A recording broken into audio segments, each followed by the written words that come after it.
Très bien, l'enregistrement est donc activé. Bonjour à tous, je suis Robin Coulet, je suis directeur de l'agence conversationnelle.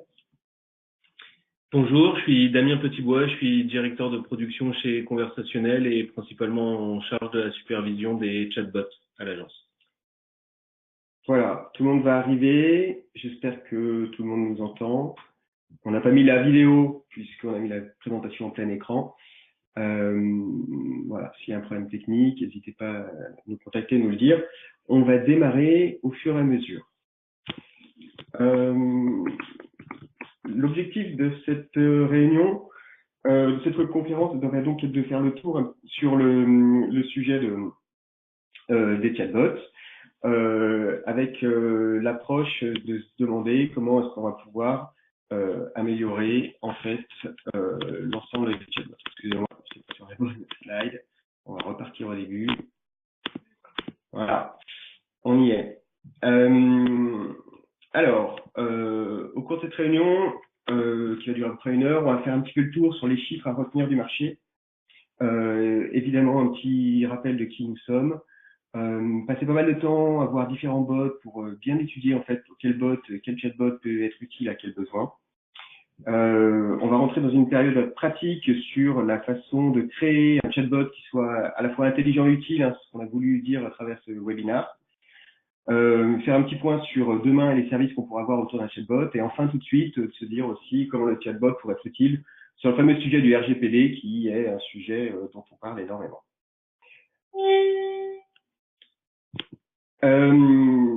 Selon votre niveau, pendant cette webconférence, vous allez pouvoir avoir différents niveaux d'information en fonction de si vous êtes débutant, si vous appréhendez pour la première fois la question du chatbot, on va vous donner quelques infos sur le marché, et puis surtout savoir en quoi ça pourrait être utile en fonction de votre branche d'activité. Si vous êtes déjà plus expérimenté et plus confirmé, on rentrera dans le détail sur la façon dont sont réalisés les chatbots et quelles sont les perspectives à venir sur les chatbots.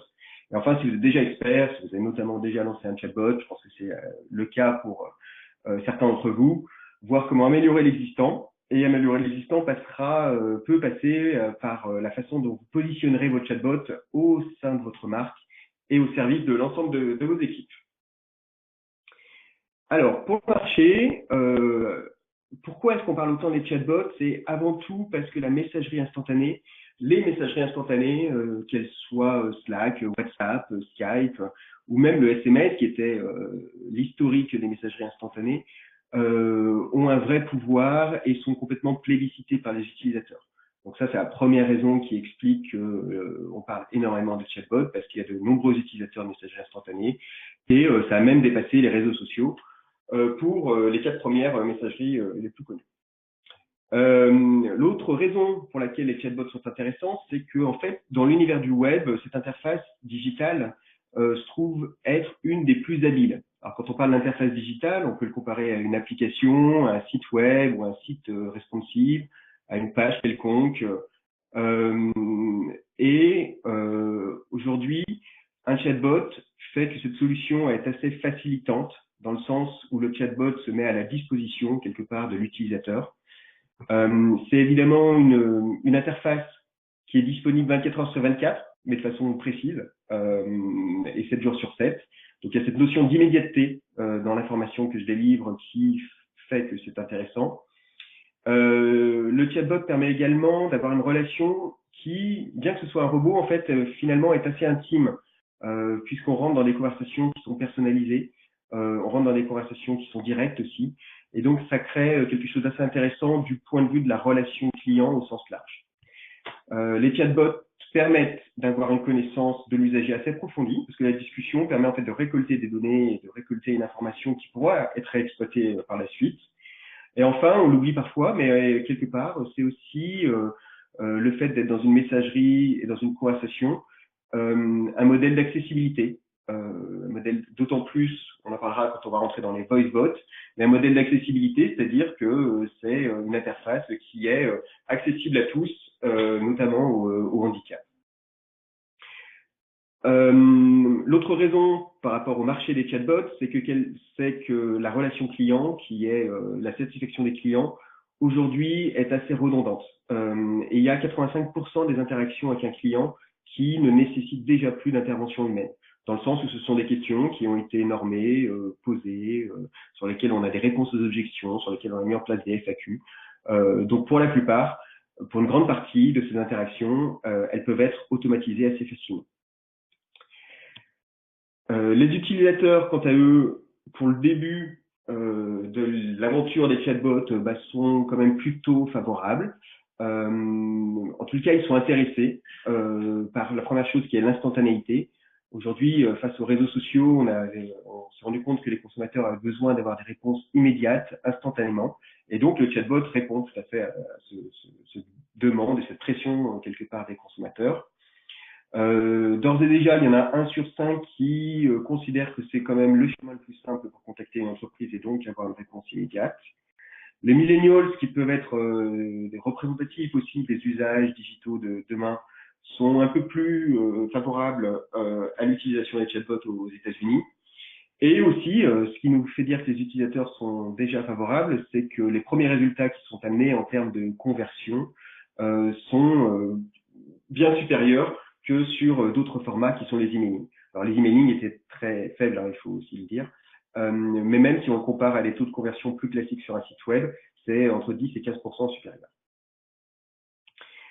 Tout ça a fait que depuis 2016, il y a une vraie ruée sur les chatbots, plus de 100 000 chatbots qui ont été lancés rapidement dès l'ouverture du bot store chez Mark Zuckerberg chez Messenger. Le marché a rapidement été évalué à plus de 200 millions de dollars.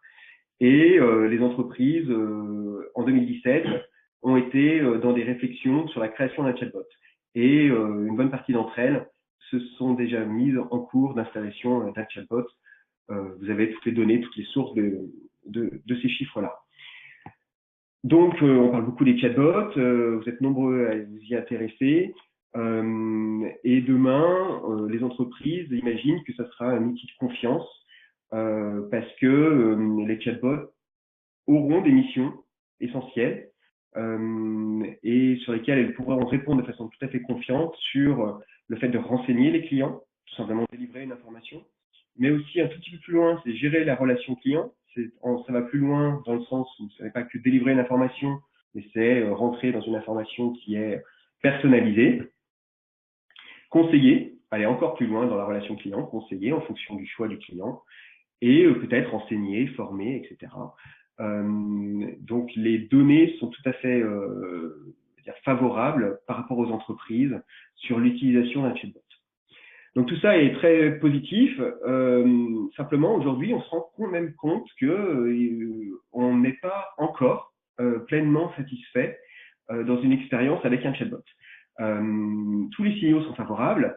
Mais il y a un point qui est important, c'est vraiment l'objectif de ce webinaire, c'est de se dire oui, les consommateurs sont intéressés, oui, c'est intéressant pour les entreprises, mais tout ceci demande tout de même une certaine attention et demande certains points de vigilance pour vraiment le réussir, parce que les premières expériences qu'on a vues sont en test and learn, et on se rend compte que en fait il y a besoin, vraiment besoin d'apporter une attention sur des points qui n'étaient pas forcément évoqués au début, qu'on n'avait pas forcément imaginé.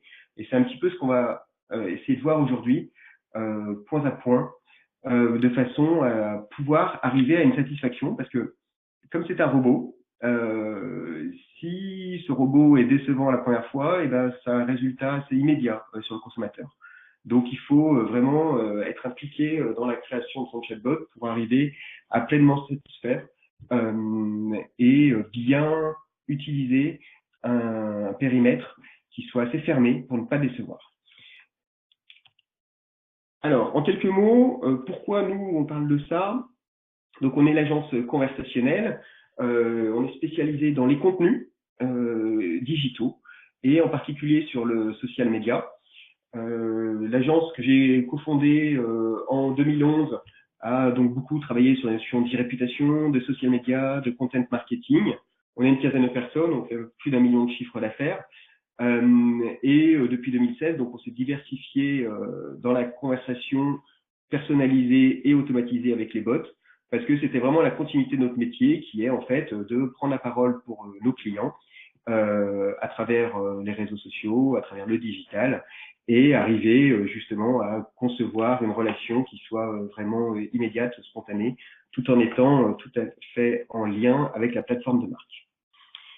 Sur la partie bot, voici quelques-uns de nos clients sur les chatbots uniquement. Après, on travaille plutôt évidemment avec des grands comptes sur les réseaux sociaux, plus globalement, dans des univers assez variés. Notre métier est de générer des conversations positives et ça peut couvrir autant du corporate, de l'institutionnel, du food, que des sujets en B2B. Donc voilà pour connaître un peu mieux qui nous sommes, l'agence conversationnelle. Par rapport à tout ce qu'on s'est dit sur le marché des chatbots, il y a un point sur lequel en fait on voulait un petit peu insister, c'était de voir en fait avant toute chose définir le cadrage et l'utilité d'un chatbot. Avec quelques exemples qui nous semblent intéressants. Chatbot, aujourd'hui, vous pouvez l'utiliser dans de nombreux secteurs d'activité parce que finalement, ils sont instantanés, ils sont facilement multilangues, ils sont multicanaux. Vous pouvez les mettre sur un site, vous pouvez les mettre sur Messenger, une messagerie, vous pouvez les mettre aussi sur une application. Ce sont des outils qui peuvent être traqués et ils sont très simples pour les utilisateurs. Donc on a déjà vu aujourd'hui, et on va faire un petit panorama, on a déjà vu aujourd'hui un certain nombre de chatbots qui répondaient à des secteurs d'activité bien particuliers et qui apportaient vraiment une utilité là-dessus. Alors, le premier, c'est évidemment la relation client. Un chatbot,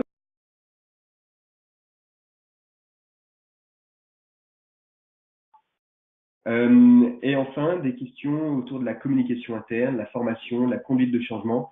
On parle assez fréquemment de chatbots destinés à du grand public, mais il ne faut pas oublier que les chatbots peuvent être aussi très utiles en interne, en formation, pour accompagner les employés dans les connaissances, pour leur délivrer des connaissances plus rapidement. On peut imaginer par exemple des agences de voyage par exemple, qui auraient besoin de construire un voyage pour leurs clients et un chatbot, toujours parce que l'interface est simple, utile, pratique, un chatbot pour cet agent de voyage pourrait l'aider à construire le voyage de son client. Alors quelques exemples de façon très concrète. Voilà, Natixis Assurance. Alors c'est un chatbot interne, donc là pour le coup on n'a pas accès à ces informations, mais avait exactement ce but-là, qui était d'aider les collaborateurs dans leur recherche documentaire. C'est exactement la même approche, c'est de se dire que le chatbot, par sa conversation, par sa fluidité, va permettre de délivrer l'information plus rapidement en langue publique cible. Autre exemple, dans le recrutement, donc il y en a eu plusieurs, on a pris celui d'Adecco, mais aussi la Poste, je crois, qui a fait un chatbot, permet là d'accompagner dans la recherche pour trouver un emploi près de chez soi. Donc on peut se géolocaliser et on peut choisir l'agence qui correspond le plus à ses préférences. Un chatbot assez rigolo et assez intéressant, c'est une agence qui s'appelle Super Gazole. C'est intéressant parce que c'est un chatbot qui permet en fait de répondre à une offre d'emploi. À chaque fois, on vous a mis des liens et vous pourrez aller les tester. Ce qui est intéressant, c'est que le ton aussi et la façon dont on fait dialoguer son chatbot avec son public crée une tonalité, une vraie humeur, une vraie ambiance. Donc celui-ci, il est assez drôle, il correspond à une offre d'emploi et c'est un petit test en fait qui est fait. C'est assez amusant à voir pour voir en fait comment on peut renforcer l'image de marque grâce à ce chatbot qui est encore une fois un porte-parole de la marque. Voilà quelques exemples dans les ressources humaines. Et puis, évidemment, dans le marketing et la communication, les chatbots peuvent être intéressants puisqu'ils sont quelque part, quand on travaille, nous, chez Conversationnel, sur les médias sociaux, on a toujours travaillé sur des copies stratégiques, de tonalité pour nos clients, la façon dont on va répondre, sur un brand book digital, etc. Et c'est vrai que du coup, toutes les questions qu'on se pose sur le social media, ces questions-là se posent également sur un chatbot, puisqu'il devient un peu le porte-parole. Alors, le premier, c'est un chatbot qui n'est plus en ligne, mais qui était tout à fait symptomatique de ce qu'on vient de se dire. C'est l'Ami Corée, qui a fait un chatbot qui est franchement ultra simple, mais qui quelque part est assez intéressant, puisque vous connaissez tous l'Ami Corée, l'ami du petit déjeuner. Donc, c'est leur plateforme de marque, c'est ainsi. Sur cette plateforme de marque, la façon dont ils ont utilisé le chatbot, c'était chaque matin, au petit déjeuner, d'envoyer une blague et une bonne humeur. Voilà. Pour bien commencer la journée. qu'on trouve intéressant à travers ça, c'est que ils ont défini que ce chatbot pouvait être porte-parole de leur marque. Ils ont trouvé une manière de faire que cela renforce leur copie stratégique. Autre chose, autre exemple de chatbot, un chatbot qu'on fait pour Danone chez Conversationnel, en l'occurrence pour la marque Blédina. L'insight de ce chatbot, c'était de se dire que pour les questions des papas et des mamans, les réponses n'attendent pas. Et dans ce cadre-là, la chatbot qu'on construit avec Blédina est un chatbot qui accompagne les papas et les mamans sur la diversification alimentaire, qui est une question centrale. C'est en fonction de l'âge de mon enfant, comment est-ce que je peux améliorer son alimentation en introduisant au fur et à mesure de son âge de nouveaux aliments. Et ça permet, ce chatbot, qui est finalement un service, qui jusqu'à présent était un service un peu compliqué à mettre en place au sein de l'entreprise, puisque du coup il faut mettre en place des plateformes téléphoniques expertes, diététiques, qui puissent répondre de façon très précise sur un nombre assez important de questions, et à des heures qui sont les heures de repas. Donc c'était pas forcément si simple. Et le chatbot là permet de répondre vraiment à une salle qui est j'ai une question, est-ce que je peux, en fonction de mon enfant qui a 1 an, 2 ans, 3 ans, lui faire manger de la carotte? Est-ce que ça rentre dans le cadre de la diversification alimentaire? Et ça positionne du coup la marque sur sa plateforme qui est l'accompagnement et le service apporté aux parents. Ça renforce ce positionnement-là. Et enfin, un dernier là, qui est sorti dernièrement, c'est Evian en partenariat avec le Bonbon pour découvrir les bons plans parisiens. Là encore, on travaille la préférence de marque, on fait un chatbot qui amène une approche éditoriale qui renforce la stratégie de la marque. Le dernier, il est aussi intéressant pour montrer, donc c'est Kia, c'est un chatbot qui est un guide de choix qui permet un peu de comprendre en fonction de ses préférences quelle est la voiture que l'on souhaite. On le met parce que dans un chatbot, on peut embarquer plein de technologies, dont celle de réalité augmentée. Et pour le coup, celui-ci est assez intéressant pour ça parce que c'est quelque part, malgré l'interface aussi simple que la messagerie instantanée, et dedans on peut intégrer évidemment des vidéos, on peut intégrer des PDF, on peut intégrer donc de la réalité augmentée. Et c'est assez intéressant d'utiliser les chatbots également pour créer des contenus assez originaux. Voilà quelques exemples. Alors tout ça c'est bien, mais du coup effectivement la question se pose, mais comment on fait pour faire que ce chatbot soit bien pensé? Ceux qu'on a mis ici étaient plutôt bien pensés, et après ils sont tous évidemment en amélioration. Donc maintenant on va voir comment créer un bot intelligent et utile à travers plusieurs étapes qu'il faut vraiment retenir. C'est un peu le cœur de notre discussion. Le premier point, c'est qu'un chatbot, c'est une démarche de co-construction. Il ne faut surtout pas négliger le fait qu'un chatbot va demander du temps et va être dans un processus qui est itératif et créatif. Donc, ça nécessite de pouvoir cadrer et de pouvoir travailler en amont et en aval. Deux exemples du travail qu'on a pu mener sur un processus avec nos clients. Premier client étant le site de l'assurance maladie pour un chatbot pour le compte Amélie, où ce processus de co-construction, on l'a mené en amont. On l'a mené en amont puisque à travers des ateliers de design thinking et leurs équipes, des responsables de caisse régionale, pour définir en fait le cadrage éditorial. La question éditoriale est centrale et évidemment les réponses sont souvent chez vous, clients, annonceurs. Certains experts au sein de l'entreprise ont certaines réponses. Ces réponses peuvent être paramétrées, normées, organisées à travers le chatbot, mais il faut s'organiser. Il ne faut surtout pas négliger cette période d'immersion dans les sujets. Donc nous, chez Conversationnel, on met en place une méthodologie, des workshops pour pouvoir en fait rentrer dans ces sujets-là et pouvoir les délivrer ensuite pour le chatbot. Donc premier processus de co-construction, il est vraiment à ce niveau-là, il est au niveau en amont pour pouvoir commencer à imaginer l'ensemble des conversations possibles. Mais il est aussi, et pour tous les chatbots possibles, en aval. Donc c'est ce qu'on fait pour OptNC, qui est l'opérateur téléphonique de Nouvelle-Calédonie, à travers une phase de bêta-test à travers de leurs agents pour améliorer l'UX conversationnel. Cette phase-là, en aval, qui est entre le moment où le chatbot est fait, est construit, pensé, et le moment où il va vraiment être lancé, est une phase assez importante, même très importante, puisque un chatbot est bon quand il est nourri et amélioré Donc, ne négligez pas ces phases-là, qui sont ces phases de co-construction, de test and learn, d'apprentissage, tant en amont qu'en aval. Le deuxième étape pour réussir un chatbot, c'est de vraiment définir quelle parole on va lui donner. On le disait tout à l'heure, que ce soit sur les médias sociaux, que ce soit quand on fait un spot publicitaire, que ce soit quand on fait une campagne, on crée des grandes boucles, on crée des big ideas, on crée des plateformes de marque, des copies stratégiques, des notes de cadrage de territoire. Voilà, tout ça est très sensé et tout à fait normal. Et donc, il est logique, légitime et ce serait complètement irréaliste de ne pas le faire pour un chatbot. Parce qu'un chatbot, c'est le porte-parole ultime de la marque. Donc, c'est essentiel, avant de lancer un chatbot et avant toute autre chose, de définir son périmètre éditorial. Qu'est-ce qu'il va faire, qu'est-ce qu'il va dire, comment il va répondre, et de prendre le temps, avant de lancer techniquement ce chatbot, de prendre le temps de se dire à quoi il va servir et comment il va s'exprimer. Pour ce faire, donc nous, on a créé à l'agence différents éléments pour définir la personnalité. Donc, c'est une méthodologie qui est téléchargeable sur notre site pour concevoir ce qu'on appelle un brand bot, donc c'est-à-dire un chatbot qui va être pertinent pour votre marque. Cette méthodologie, elle vous permet de définir l'identité de votre assistant conversationnel, évidemment quelle est la charte de langage à utiliser et quel sera le ton de voix. Première chose, c'est le cadrage éditorial. La deuxième chose ensuite, c'est la rédaction. Rédiger pour un chatbot demande certaines caractéristiques, comme rédiger pour le web n'est pas pareil que rédiger pour un article papier.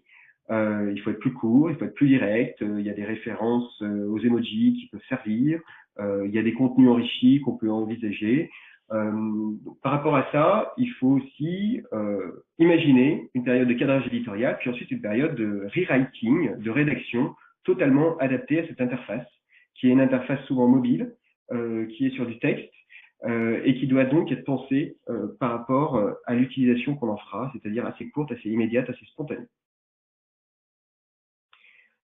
Troisième point, je vais laisser la parole à Damien sur ce point-là, c'est l'intelligence artificielle. Donc, premier point, se mettre dans une démarche de co-construction. Deuxième point, penser le périmètre éditorial. Et troisième point, savoir si oui, non ou pas, on utilise une intelligence artificielle. Et par rapport à ça, tout est dit, et on va essayer un petit peu d'y mettre un peu plus de clarté sur ce qu'est une intelligence artificielle dans un chatbot.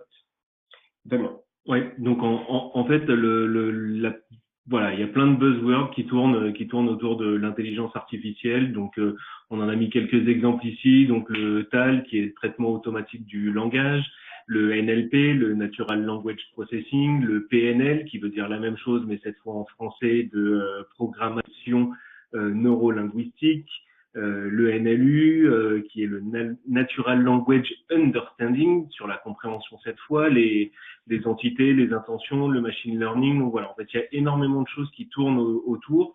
En fait, pour simplifier, nous, on les regroupe en 3 catégories différentes. Donc trois types de bots. Le premier qui est plutôt basé sur l'analyse des requêtes sous forme de quiz. Donc c'est plutôt ce qu'on appellerait un chatbot en arborescence guidée. Donc c'est là où c'est plutôt le bot qui propose des choix à l'utilisateur et l'utilisateur qui répond aux questions et qui est guidé vers la réponse à sa question, quel que soit le sujet du bot. On a une deuxième catégorie qui est la première mais un petit peu augmentée, qui est le traitement automatique du langage, mais cette fois avec une analyse de mots-clés. Ça veut dire qu'on peut très bien se dire que dans une phrase d'un internaute, on a certains mots-clés ponctuels qui lui permettent d'aller d'un point A à un point B plus raccourci et de ne pas devoir passer par tous les parcours de l'arborescence guidée ou de quiz. Donc ça, c'est une version un petit peu plus évoluée. Et on a une version beaucoup plus complète dont on parle de plus en plus en ce moment, c'est la gestion des intentions. Donc la gestion des intentions, qu'est-ce que c'est? C'est de l'analyse sémantique qui est faite cette fois par une vraie intelligence artificielle et qui permet de repérer les volontés ou donc les intentions d'une phrase en français ou dans une autre langue. Donc ça, on va y revenir un petit peu plus en détail après. Et évidemment, le quatrième, qui est pas vraiment un type de bot, mais qui est plus un cumul des fonctionnements, un peu comme on l'a vu dans l'exemple de Air France. Dans le message qui était indiqué par le bot, il disait qu'il peut l'aider en le guidant avec les réponses prédéfinies, donc l'arborescence, ou sinon il lui proposait un exemple de phrase en disant où est-ce que je peux retrouver mon bagage que j'ai perdu, par exemple. Donc on peut cumuler tous ces trois systèmes pour répondre soit à des internautes qui ont directement une question très précise avec une intention précise et arriver à leur répondre, soit aider par l'arborescence les internautes à aller jusqu'à leur réponse. Donc en fait, le traitement des intentions qui est fait, c'est en général d'apprendre à l'intelligence artificielle quelles sont les intentions qui concernent mon sujet. Donc là, par exemple, dans l'exemple, quelle est la provenance des artichauts dans vos produits pour le bot de Blédina? Eh ben, c'était justement de pouvoir rentrer la réponse à la question de l'origine et de la provenance donc de ce produit, de ce légume-là. Donc là, on voit que l'intelligence artificielle, on lui a appris que cette phrase, c'était une provenance. C'est une des façons en français de savoir la provenance d'un produit, et qu'on a plusieurs entités qui y sont rattachées. Donc on a classé les artichauts dans les légumes, et produit qui est un type de produit, mais ça pourrait être des petits pots, des compotes, Bledy Chef ou plein d'autres produits. Et donc, à partir de ça, l'intelligence artificielle, on va commencer à la nourrir de toutes ces intentions. En français, on a énormément de possibilités pour dire la même chose. Quelle est la provenance, quelle est l'origine, d'où viennent, est-ce que vos artichauts sont de tel endroit, ou voilà. Et donc, c'est toute cette partie-là qui va pouvoir nourrir l'intelligence artificielle pour prendre en compte tous les cas des utilisateurs et toutes les tournures de phrases, même les plus mauvaises.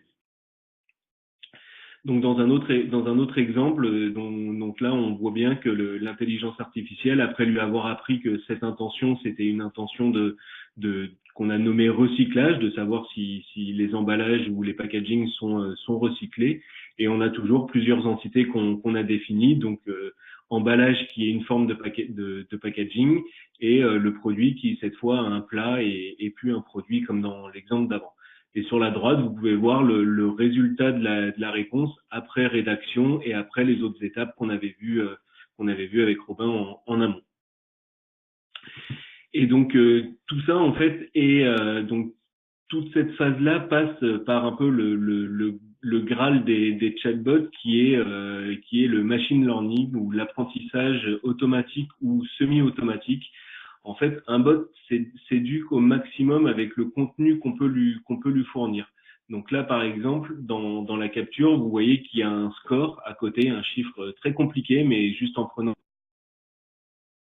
après la virgule, ça suffit largement. C'est ce que l'intelligence artificielle nous a remonté de sa compréhension. Donc 0, c'est je n'ai pas compris du tout, et 1, c'est le résultat parfait, c'est 100%. Donc là, on voit que l'intelligence artificielle a bien repéré que l'intention, c'était une intention qu'on a nommée ajout, de savoir s'il y avait ou si Blédina ajoutait du bisphénol dans leur produit, et les autres entités sont également détectées. Et donc là, à partir de ça, en fait, plus on va nourrir soit nous en amont en tant qu'agence sur la partie rédaction et apprentissage du bot, mais il se nourrit aussi des internautes une fois qu'il est en ligne, et c'est là où on repère encore plus de tournures de phrases et où l'intelligence artificielle s'améliore et augmente ses résultats et répond de plus en plus de manière de plus en plus pertinente au fil du temps. Donc pour traiter l'IA, je pense qu'il y a certains noms que vous devez peut-être reconnaître. Donc on les a classés en 3 grandes catégories. On a mis IBM Watson un petit peu à part, qui est considéré comme le leader du marché sur l'intelligence artificielle, qui est en mode SaaS, qui est assez complet parce que ils ont plusieurs parties ou plusieurs briques d'intelligence artificielle différentes. De l'analyse d'intention, de la reconnaissance d'image. Voilà, il y a beaucoup de choses que IBM Watson peut faire. Il y a également tous les GAFAM qui se sont mis de la partie. Donc Amazon avec Alexa, leur intelligence artificielle, Microsoft avec Cortana, Google avec Dialogflow, Apple avec Siri, et Facebook qui avait racheté Wits.ai il y a quelques années maintenant. Il y a également d'autres solutions qui ne sont pas forcément en SaaS, et ça c'est aussi quelque chose qui est important. L'intelligence artificielle dans une certaine mesure, peut être embarquée et française. Donc là, par exemple, une solution embarquée on-premise de Proxem qui fait l'équivalent des GAFAM ou de Watson, mais cette fois est embarquée directement et puis en mode SaaS. Et donc c'est enfin là vraiment la dernière étape où là maintenant il faut penser plateforme technique. Une fois qu'on a défini les 3 points en amont qui sont la partie éditoriale, le cadrage, la rédaction, je pense que on pense nous à l'agence chez Conversationnel que la partie technique vient un petit peu au dernier plan. Parce que il y a plusieurs solutions qui sont techniquement possibles. Le résultat est plutôt la rédaction qui sera faite et le contact qui sera fait avec l'utilisateur. L'utilisateur ne sera jamais au courant de quelle est l'intelligence artificielle qui est utilisée. Par contre, il sera bien au courant s'il a eu sa réponse précise à sa question. Et donc, c'est le dernier point, c'est de penser technique, d'avoir soit une solution en SaaS, soit une prémise en fonction des contraintes techniques ou des budgets, et la possibilité de la paramétrer, de l'alimenter, de suivre les conversations et d'avoir une régularité de supervision. Il faut être conscient qu'avec les mêmes solutions techniques, on peut avoir 2 chatbots différents. Ça, c'est quand même assez important de le dire, c'est que l'intelligence artificielle, elle n'est pas performante en soi, elle est performante en fonction du paramétrage et de l'intelligence qu'on lui donne, l'intelligence humaine qu'on lui donne. Donc ça, c'est quand même très important parce qu'avec les mêmes éléments techniques, on peut arriver à des résultats totalement différents en fonction du cadrage qu'on aura fait, en fonction de l'analyse sémantique qu'on aura fait et en fonction du paramétrage qu'on aura pu appliquer sur l'intelligence artificielle. Voilà, et on a vu dans les exemples cités au début que un bon sujet et un bot bien réalisé, la technique ne changera pas au fait qu'il plaira aux utilisateurs. Par contre, une très bonne technologie mal utilisée donnera évidemment un bot qui est pas performant et qui ne fonctionnera pas et qui décevra ses utilisateurs. Donc pour ça, nous, chez Conversationnel, on a pris le parti de développer notre propre plateforme de création et de gestion et de suivi des chatbots qui permet de centraliser 100% des informations d'un bot au sein du même outil. Ça permet de simplifier beaucoup le travail de tout le monde qui a accès au bot. Et donc surtout, comme tout projet, c'est de définir des rôles. Donc les rôles sont très importants. Donc, c'est de savoir qui est super administrateur parce que notre plateforme permet de gérer du multi-bot et du multi-support. Qui est administrateur, qui est uniquement utilisateur ou éditeur d'un contenu, qui est uniquement statisticien pour avoir accès aux statistiques et qui sont les community managers, les personnes humaines qui vont faire le suivi des bots. Donc pour configurer le contenu, donc là c'est une partie assez simple et assez récurrente dans les bots, c'est ce qu'on appelle des blocs. En fait, un bloc c'est un groupe d'actions qui est envoyé par le bot en un seul moment. Par exemple, là dans l'exemple, voilà votre document et le document qui est lié, c'est un bloc. Le bloc peut contenir du texte, de l'image, de la voix, de la vidéo, de la réalité augmentée comme on a vu. Et en fait, c'est par ce biais-là où on va créer tous ces blocs et donc toutes les réponses que le bot fournira et à quel moment il le fournit. Donc une plateforme aussi permet de gérer l'intelligence artificielle, on l'a vu dans les exemples, et donc de configurer tout l'apprentissage de l'IA, toutes les intentions, les entités qui sont liées à ces intentions. Également ce que nous on appelle les logs, en fait c'est ce que l'IA n'a pas compris ou qui n'a pas un score suffisamment important pour être transmis à l'utilisateur, c'est enregistré et ça nous permet directement d'ajouter des nouvelles phrases qui ont été données par les utilisateurs en les rajoutant aux entités déjà existantes. Donc ça permet de bénéficier du machine learning de l'IA, mais d'avoir quand même un contrôle humain pour valider que la réponse est bien normée et est bien celle par le bot. Donc également une plateforme, et on l'a vu tout à l'heure, ça permet de récolter de la data et c'est très très important justement pour savoir quelle est l'utilisation qui est faite des internautes pour le bot, savoir quels sont les parcours les plus utilisés, avoir un schéma de flux utilisateur comme il y a sur la droite où on voit une concentration plus forte dans une partie du bot, là par exemple dans la partie verte, le nombre de messages qui sont faits quotidiennement, le taux de rétention, le nombre de personnes qui reviennent et réutilisent le bot. Et en fait, toutes ces datas permettent de mesurer et d'améliorer la satisfaction, d'améliorer les interactions et de voir s'il y a des points de blocage à certains endroits ou comment les débloquer. S'il y a des parcours qui sont pas ou peu utilisés, c'est peut-être qu'ils sont soit mal placés, soit mal exprimés. Et tout ça, ça permet de mesurer aussi la fidélisation, les bonnes ou les mauvaises réponses. Donc, de continuer à alimenter les intentions et les phrases du bot pour qu'ils répondent de plus en plus, de mieux en mieux et à plus en plus de cas, de pouvoir voir le partage que le bot permet d'avoir, le nombre d'utilisateurs, son évolution. Voilà, toutes ces choses-là qui permettent d'améliorer et de suivre le bot au quotidien. Et aussi une partie suivie, parce que évidemment le bot pourrait répondre à peu près 85% des demandes, mais évidemment il ne peut pas répondre à tout et il faut des humains. Et nous chez Conversationnel, on a des community managers qui peuvent prendre le relais sur certaines conversations du bot quand c'est des cas spécifiques, des cas qui sont vraiment personnels où le bot n'a pas la réponse, où il fournit des informations des fois plus génériques et qui ne peuvent pas être personnalisées totalement dans tous les cas. Bah là, il y a des personnes humaines qui peuvent prendre le relais, renseigner l'utilisateur et après pouvoir relancer le bot une fois que la conversation humaine est terminée avec l'utilisateur.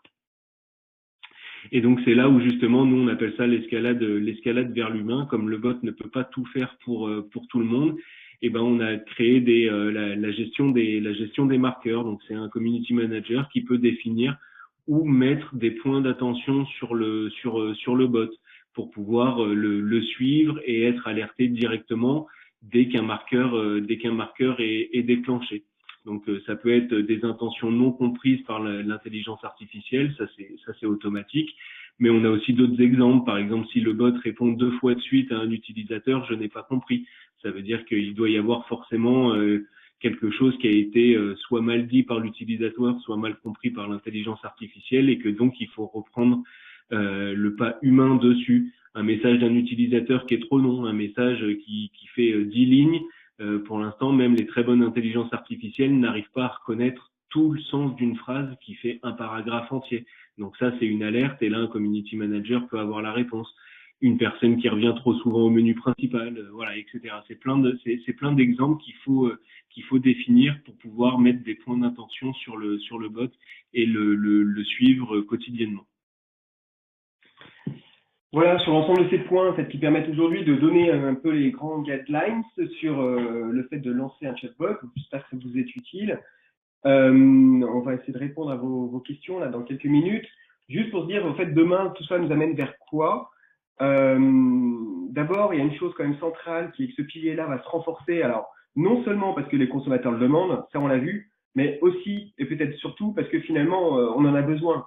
Les marques en ont besoin et les équipes en ont besoin. Elles en ont besoin d'abord parce qu'un chatbot, quelque part, c'est un pare-choc.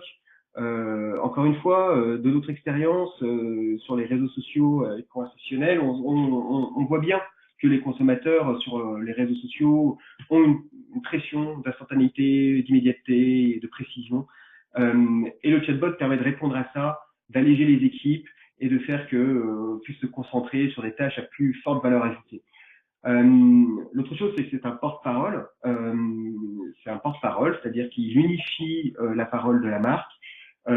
Et c'est parfois très utile, notamment dans des secteurs d'activité réglementés tels que la santé, où tout ne peut pas être dit. C'est parfois très utile d'unifier, de normer et de valider une bonne fois pour toutes les réponses qui peuvent être apportées à des consommateurs. Qui plus globalement, c'est un porte-parole parce que quelque part, c'est l'assistant de la marque et donc le porte-parole de la marque.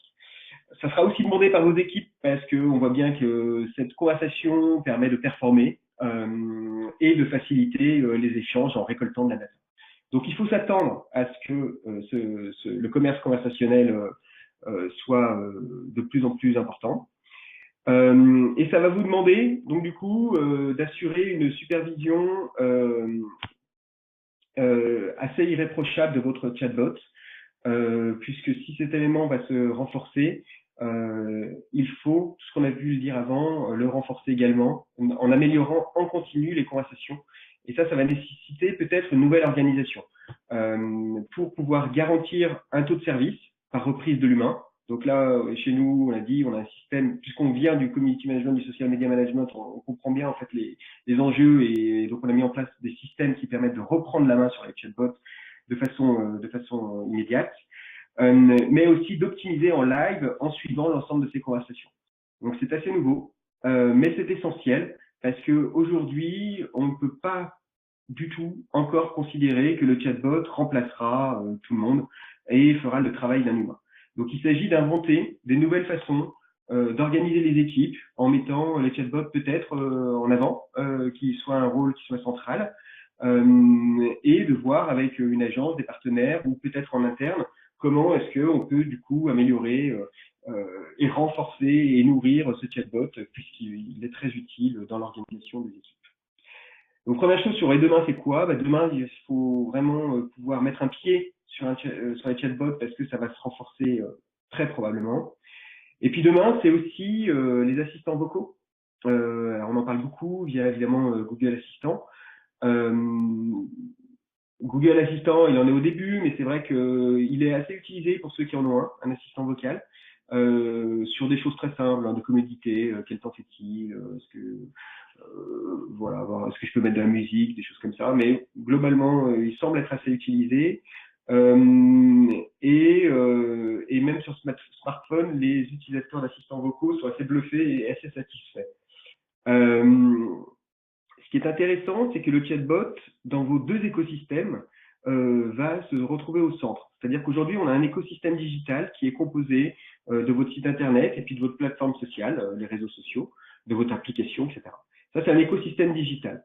Le chatbot, le travail que vous faites sur un chatbot, va vous permettre d'ouvrir un autre écosystème qui sera l'écosystème conversationnel.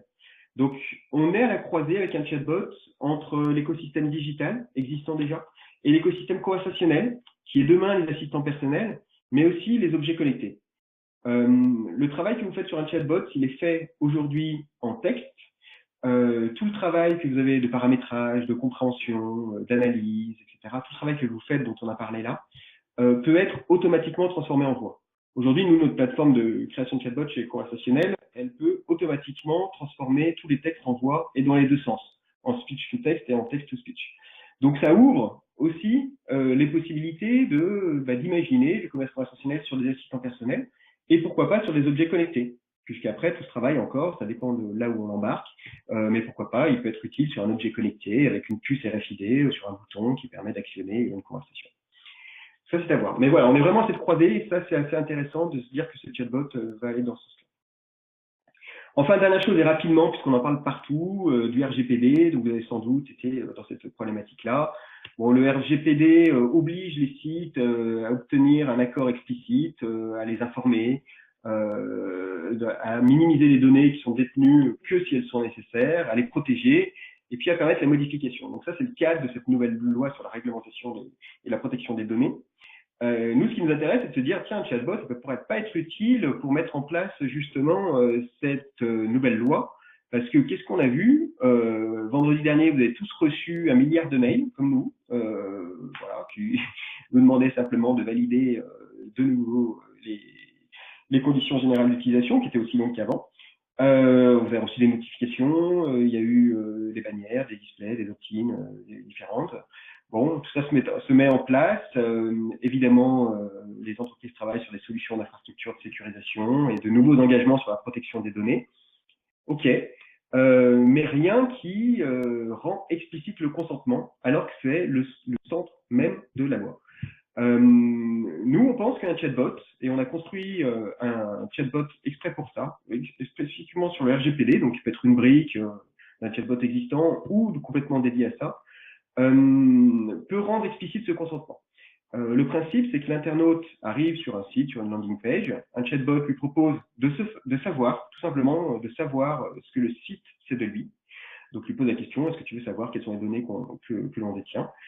L'internaute s'authentifie, puisqu'il faut vérifier évidemment qu'il n'y ait pas un hacking qui soit fait, que ce soit le bon internaute et qu'on délivre les bonnes données à l'internaute. Alors c'est un système, ça c'est très classique, hein, un système d'authentification via email ou via SMS avec un code.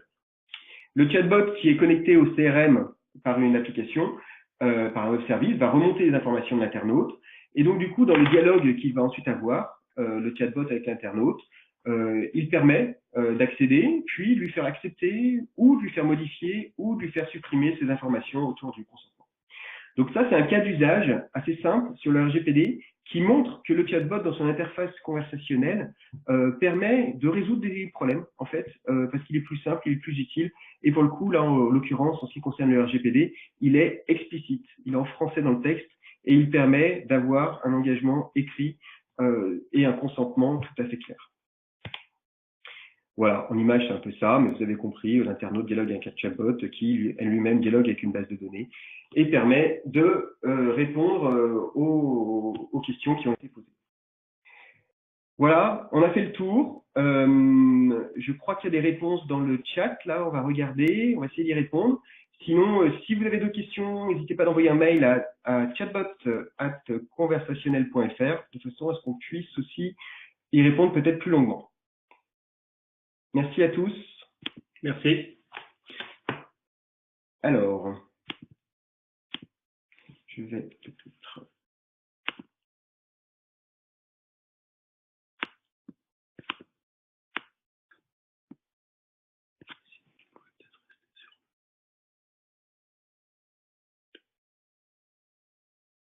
Alors, je pense que le partage d'écran est fermé. On va essayer de prendre quelques questions. Alors oui, on a répondu à la question, pourrait-on réutiliser le contenu développé pour un chatbot dans un assistant vocal? Absolument, on y a répondu. L'IA que nous utilisons, nous, elle dépend en fait des problématiques qu'on a. L'IA, je dirais, de base qui est utilisée est celle de WIT, donc celle de Facebook.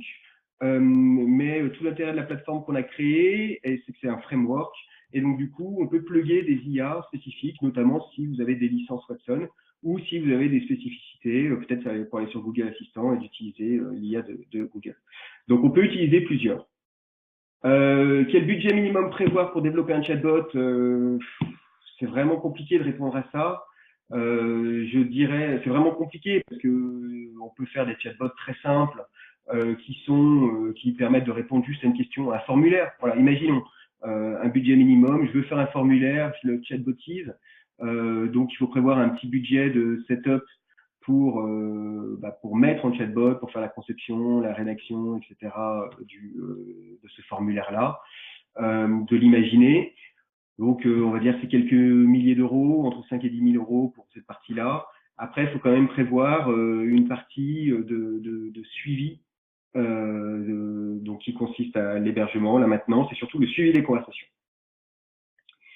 Peut-on dupliquer l'intelligence du chatbot de Facebook sur notre site internet? Tout à fait. Un chatbot, le même moteur qu'on crée nous chez Conversationnel, vous pouvez le mettre sur une interface de réseaux sociaux, une interface site web, ou une interface SMS, ou même une interface application.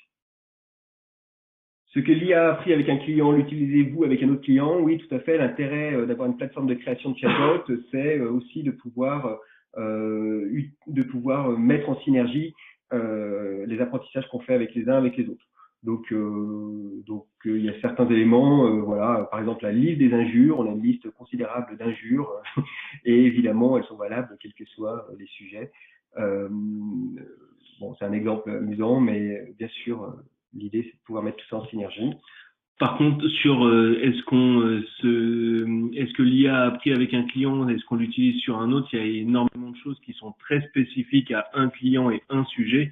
Donc, il y a une partie commune, comme par exemple les injures, comme par exemple les formats de date, le nombre de personnes, les couleurs, les villes, toutes ces choses-là, oui.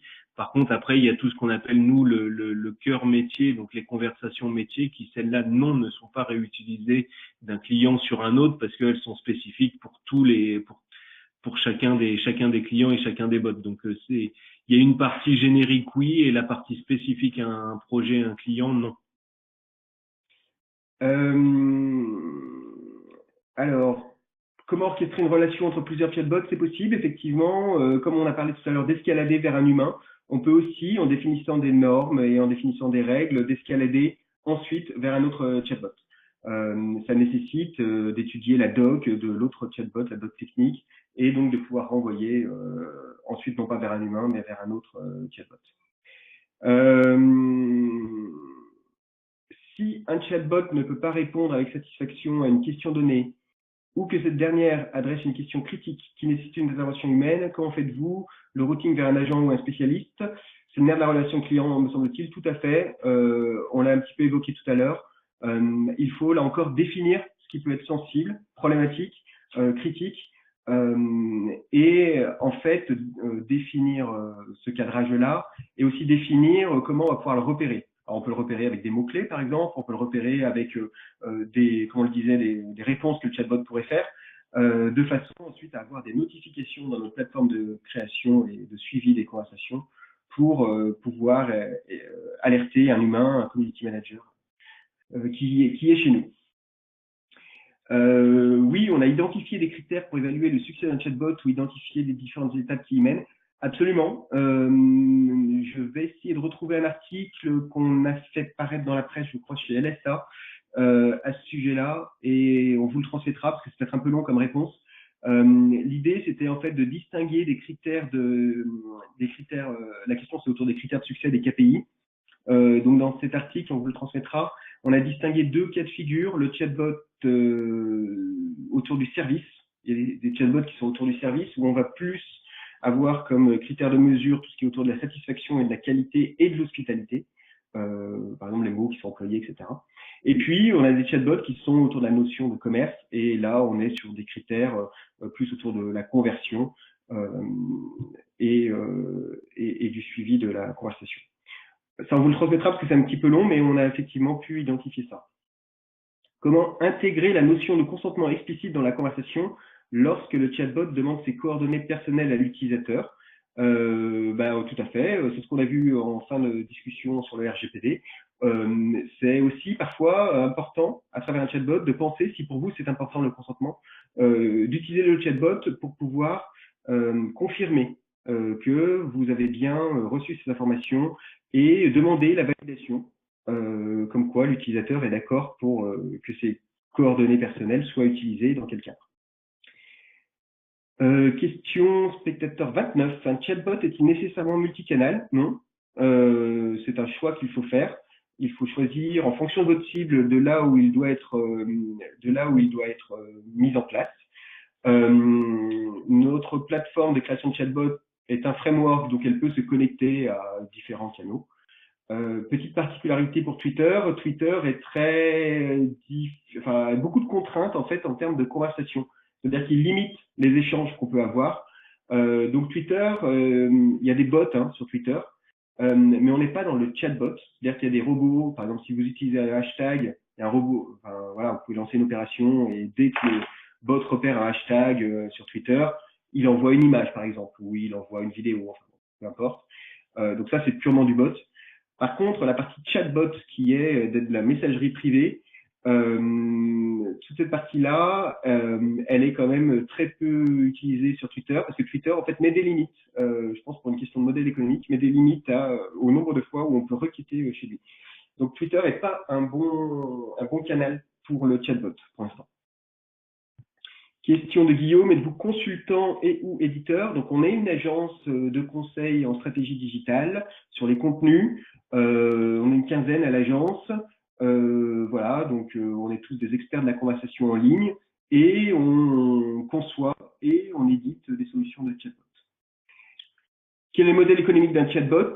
On paye à l'interaction, point d'interrogation. Alors le modèle économique est constitué d'une première base de setup, toute la partie de cadrage, puis une partie dite de run, qui est un peu une forme de licence, qui tient compte du nombre de conversations, effectivement, qui tient compte évidemment de l'hébergement, de la maintenance, et puis aussi du suivi et de la supervision des conversations.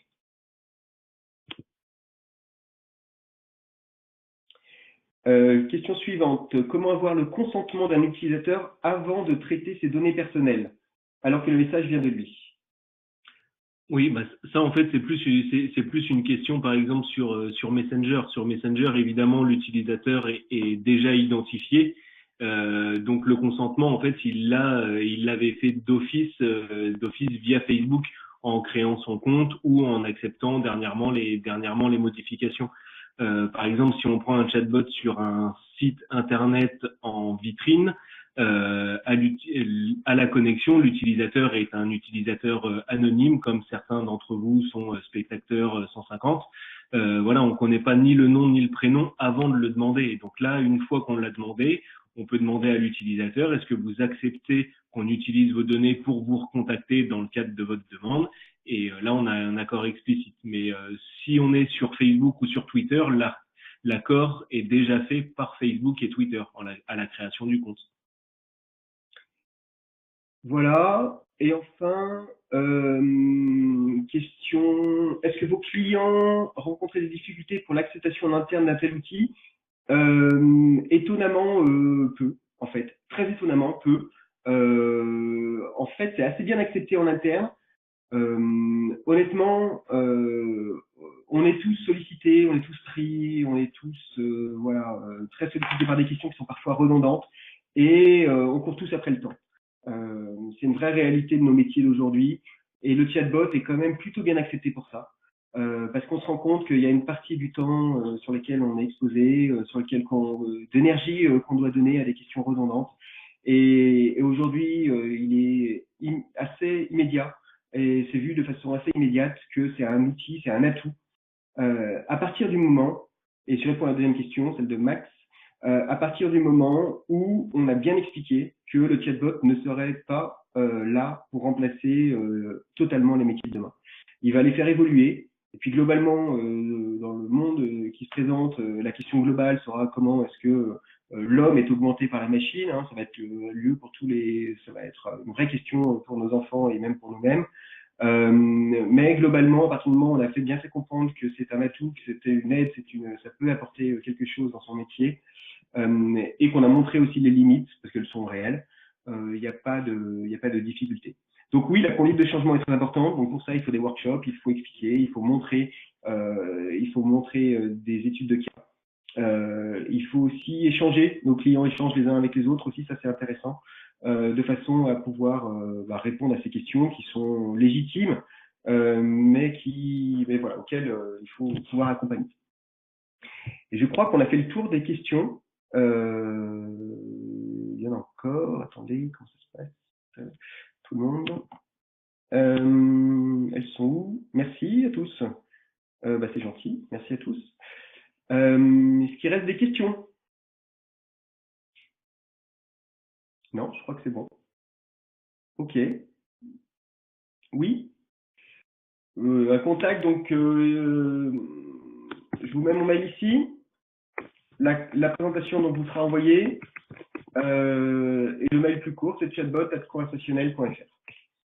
N'hésitez pas à nous contacter ou à suivre notre blog ou nos réseaux sociaux pour voir en fait notre point de vue sur la question. Oui, je crois que l'enregistrement sera également envoyé, mais je vais laisser Lisa répondre peut-être. En tout cas, la présentation sera disponible sur le site dans quelques jours. Il suffira de vous connecter pour la récupérer. Merci à tous. On reste en ligne s'il reste quelques questions. Et bonne journée.